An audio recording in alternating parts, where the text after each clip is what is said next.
This last group is a group that strongly believes in and supports populist policy of Thai Thai Party and currently Per2 Party. The group has tried to present empirical data to prove the success of the populist policy under the administration of the former Prime Minister Thaksin since 2001.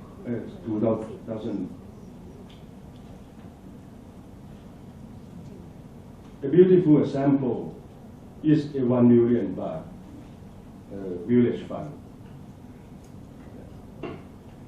which is criticized formally as easy loan.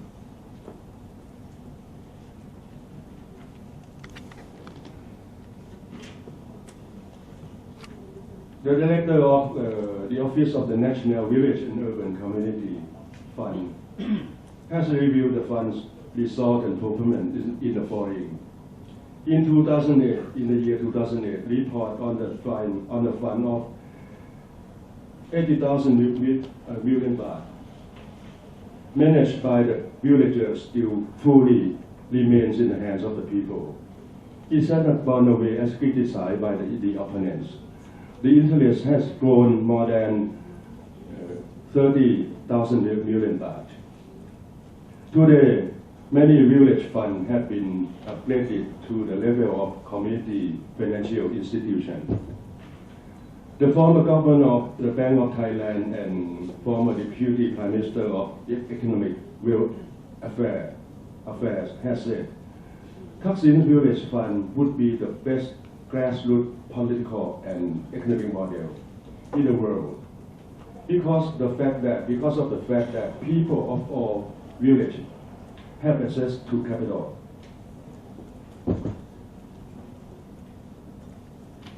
I will conclude that the above 5 findings can be summarized that Thailand is in a state of the crossroads for public choice among the welfare state, welfare society, and populism. Thailand is at present a society interwoven with conflicting ideologies and caste interests. Each model seems to be idealistic in its own sake. By looking at what has happened in reality, there is not any model that is able to last long enough to avoid unfortunate disturbance from outside and inside. Recent historical evidence suggests that even the strong welfare state, which is the Scandinavian group, cannot maintain their status quo when confronted with the economic crisis. In the case of the poor populist state, if the governments are incapable of earning revenue, they must suffer from the tremendous burden on public debts. The welfare society model remains short-lived and cannot prove the success or failure of it now. Secondly, Thailand is at the moment not able to choose any other particular path, provided that any political party between Per2 Party or Democrat Party be able to dominate the political power long enough to institutionalize their policy. The form of a welfare state continues to be an impossible dream as long as the tax base is small. Aristocracy and landlords are not willing to pay property and inheritance taxes. And yet, there is no strong political party that, with uncompromising, adheres to social democratic ideology. Welfare society model may be possible if the Democrat Party wins the elections and runs the government for full term. Similarly, the Per2 Party would implement its populist policy in order to comply with the campaigning. But it will succeed or not depend upon the ability of the government to provide adequate revenues and to institutionalize the populist policy into economic strategies that is beneficial to create the economic ability for various targets and for the economy as a whole. However, however, whichever road Thailand would be moved to, he still needs to carry out several important measures, such as reform of tax collection and base, legislation to levy property and inheritance taxes, protection and prevention and suppression for corruption, and so on. More importantly, the Thai government must play a role as a state where justice, non-discrimination, single standard treatment to the citizen, mercy and equity can be realized. Thank you very much. This is my presentation. Okay, what is the floor again? Questions for 10 minutes? Yes, go ahead. Introduce yourself. Vinay Chan Satharat Patana, working at Punjab Institute of Management, study at Mangalore University, PhD in Public Administration. Would like to have a little more knowledge when you're talking about operational context of welfare society. You refer mainly to the organization or to the involvement of private sector. This is put in my article already, but I have not presented. So I will leave.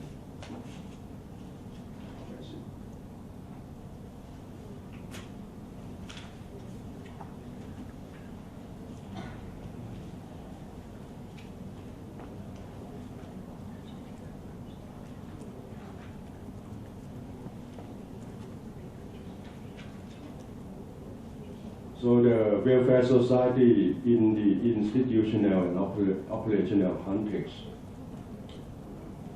it is managed by a variety of institutions and cooperation of any parties to participate exclusively in the production of welfare.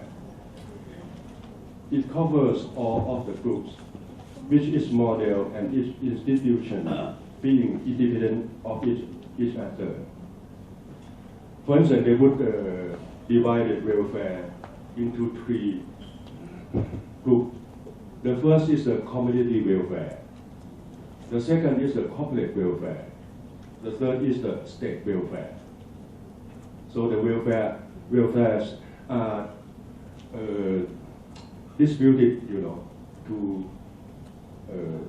all the groups in the society, in the country.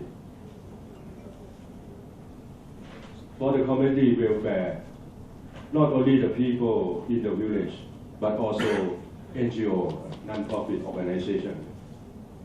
So when Dr. Dailong Suvantili was a deputy prime minister, he saw the potential of the village fund. So if he is in this term, his term is long enough, he would institutionalize this idea. Transcend populism into welfare society. I don't know if that is an answer to your question. Okay, thank you. Okay, do we have next question, please? Anyone?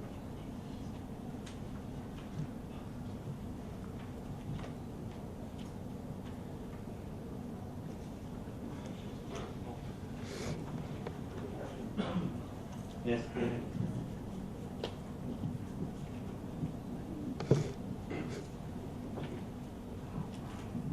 Thank you for your good presentation. And you have just mentioned that welfare state, welfare society, and populism in Thailand, those are in crossroads. Do you think that these 3 things are mutually exclusive, or these are exclusive? I mean, without being welfare oriented, how a society or a state can be welfare oriented? Without a state being welfare oriented, how the society can be welfare oriented? So to my understanding, these 3 are not mutually exclusive. What is your idea? No, they are not mutually exclusive. For instance, public policy can be as a political strategy, just to win the heart of the people, win the election. But if the government, put the public policy in, they can change it to an economic strategy. For instance, the village fund, it has been institutionalized already with law and organization, implementing this policy. So so the populist policy and welfare society are mutually inclusive, not exclusive. The welfare society as well, they are mutually inclusive. Would you consider the welfare state also exclusive? Pardon me? Welfare state and populist exclusive? So welfare state, the full welfare state is very difficult to institutionalize in Thailand. Yeah. As long as our tax base is small. Okay. Yes. My name is Masashi. I'm from Japan. My name is Masashi. I'm from Japan. I'm studying in Nida, Thailand. Thank you for your presentation. I just wondered, before election, any political party can launch populist policy, but even after they take the position of government or any environment has changed, such as occurrence of flood in Thailand. So how do you observe the political parties' awareness, dominant part or ruling parties' awareness toward populist policy after they took the position of government? Thank you very much. I'm sorry, I cannot catch the point. Could you give me a very brief question? You mean what happened after government gets elected?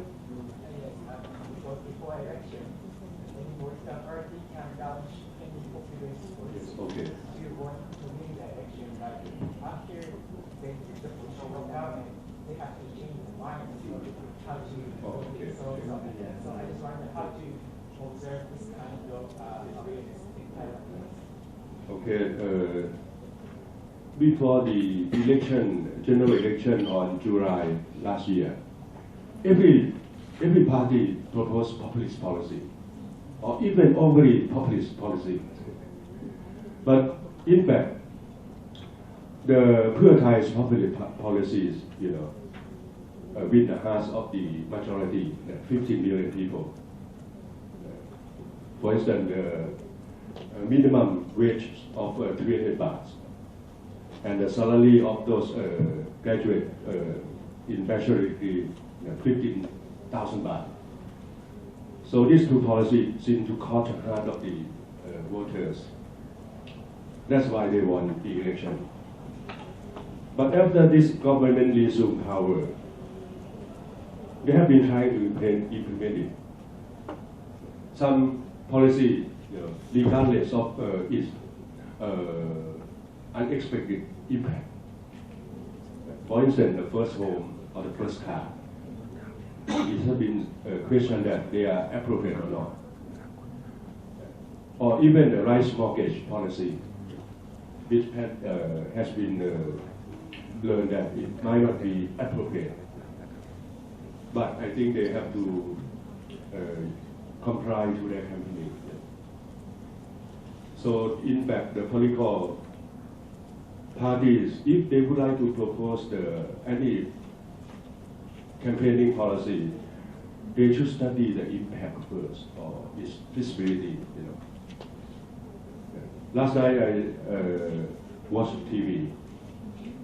The people of the Northeast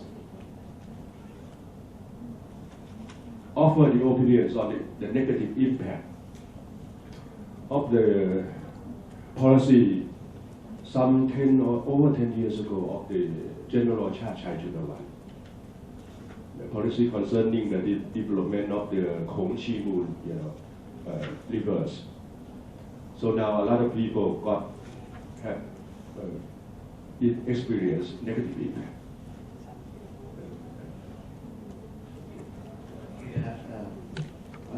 Yes, go ahead. Thank you very much. My name is Osman.